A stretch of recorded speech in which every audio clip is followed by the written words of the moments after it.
It started with a voice so small you could have missed it if the wind blew any louder.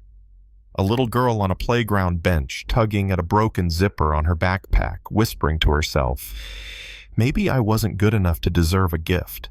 She couldn't have been more than 8 bundled in a coat that clearly belonged to somebody older, maybe passed down twice before it landed on her shoulders. Another kid, louder, sharper, snickered, "Santa doesn't go to your side of town. My brother says you're too poor for magic." The laughter carried mean and careless, and then it was gone. The girl stayed there, chin tucked down like she was used to it. Most people would have kept walking. I almost did. I had my donation envelope already dropped off in the office, my driver waiting by the curb, the day's schedule lined up neatly in my phone. But for some reason I stopped. For some reason I couldn't unhear that child's whisper. Her name was Maya. I'd caught it when the secretary checked her file, 3rd grade, quiet, no parent volunteers, no lunch activity, just another name in a stack of papers. But right then, sitting there, she wasn't just another name. She was me 30 years ago when I overheard neighbors saying my family couldn't afford miracles either. Back then, my mom made Christmas happen with $10 and scraps of wrapping paper. A toy car from the thrift store, a paper star taped to the wall. She made it feel like the whole world sparkled.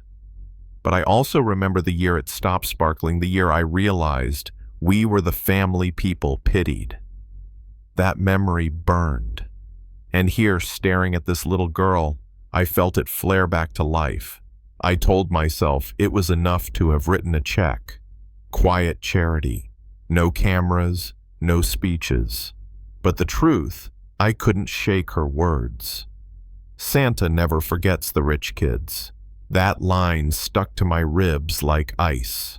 That night, I sat by the fire in my mansion, bourbon in hand, staring at a childhood photo of myself grinning with a second-hand toy.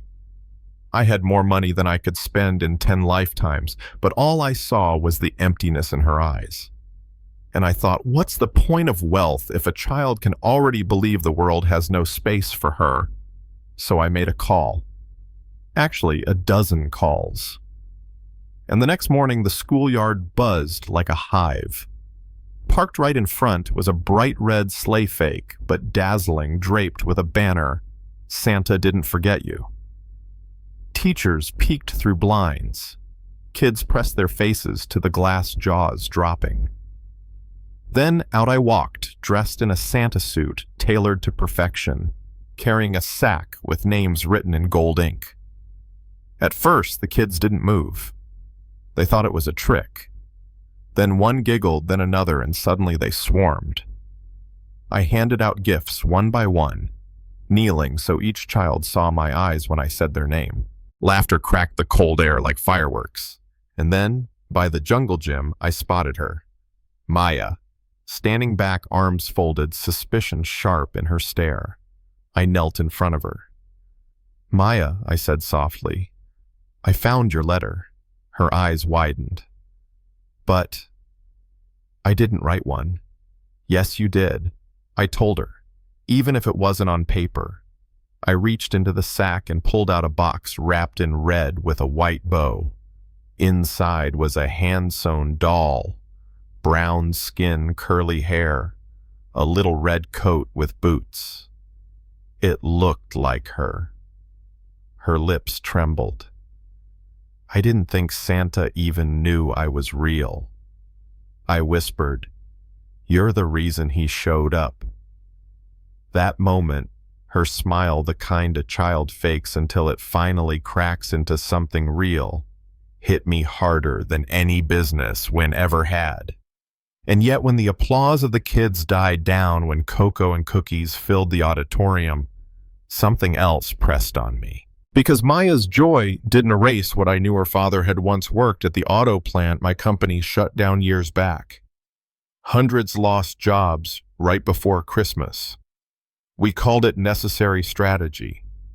But standing there looking at her doll clutched to her chest, I realized strategy had stolen more than jobs.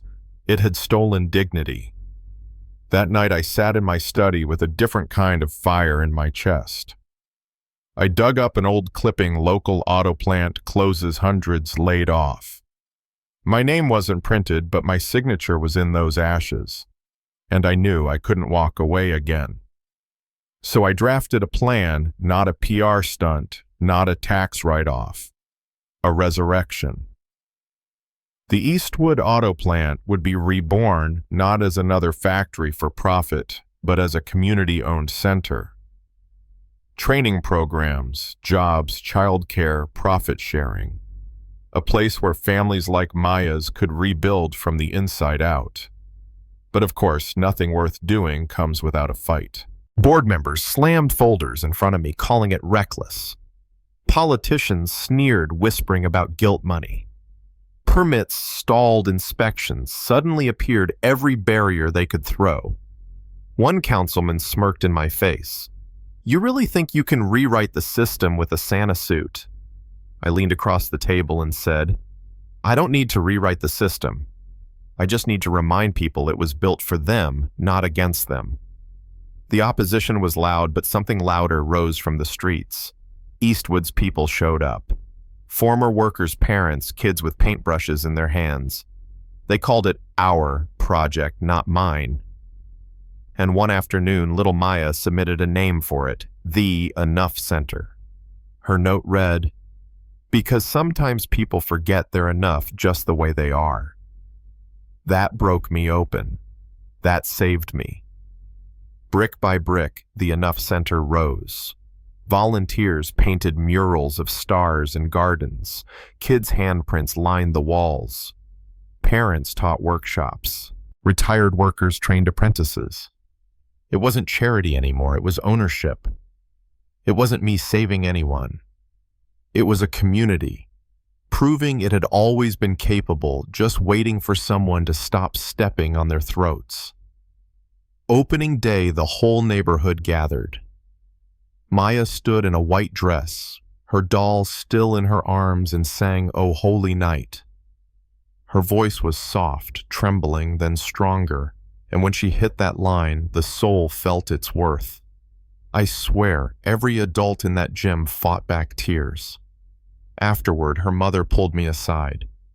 She said, "Don't make promises you can't keep. We've been let down too many times." I told her, "This isn't a promise. It's proof." And for once, I meant it. Now when I walk the halls of the Enough Center, I don't see my wealth. I see Maya's mural, a rooftop garden sprouting basil and sunflowers, a library buzzing with kids who know they belong. I see fathers clocking in for work again, mothers leading literacy classes, teenagers teaching coding clubs. But the battles aren't over. Some still call it naive. Others call it dangerous. Too much power in the hands of ordinary people. Maybe they're right. Maybe this will collapse under pressure. Or maybe the strongest thing you can build isn't glass towers or hedge funds, but trust. And I'll leave that question with you. Do you think real change can come from one child's whisper, from one man's decision to listen, or will the world always crush voices like Maya's under the weight of profit? Tell me what you've seen in your own town, your own life. Because the story doesn't end with me. It ends or begins with the question Maya asked the world that day, are we enough? So if this story hit you somewhere deep, hit like, subscribe, and drop your thoughts in the comments. I want to hear what you believe about justice, about dignity, about whether the world remembers every child or just the ones it finds convenient.